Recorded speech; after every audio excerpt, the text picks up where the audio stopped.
پہاڑی زبان میں اپڈیٹ سنیے۔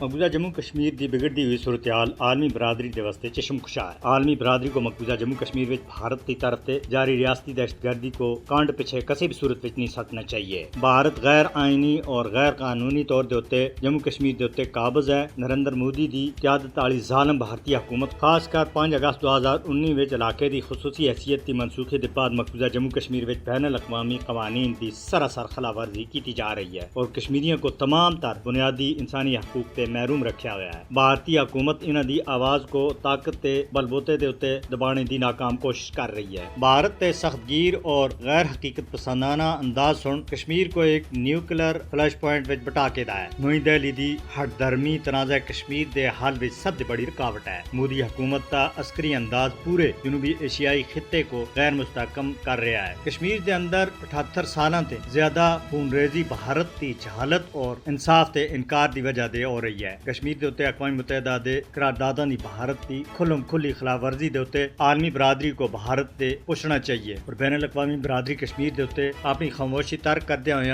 کشمیریاں دے اوتے مزید ظلم کو روکے۔ اقوام متحدہ دے سامنے کیتے گئے اپنے وعدے تھے مکرنے دے واسطے دنیا کو بھارت تے پوچھا جانا چاہیے۔ عالمی طاقتوں کو بھارت کو مسئلہ کشمیر دے بامانی اور منصفانہ حل دی طرف متوجہ کرنا چاہیے۔ اقوام متحدہ کو فوری طور دے اوتے مقبوضہ جموں کشمیر دی بگڑتی ہوئی صورتحال دے اوتے توجہ دینے دی ضرورت ہے۔ اس تنازع کو ختم کرنے دے واسطے مقبوضہ جموں کشمیر دے اندر ظلم و ستم بند کرانا عالمی برادری دی ذمہ داری بنتی ہے اور جنوبی ایشیا وچ امن مسئلہ کشمیر دے منصفانہ اور حتمی حل کے بغیر ناممکن ہے۔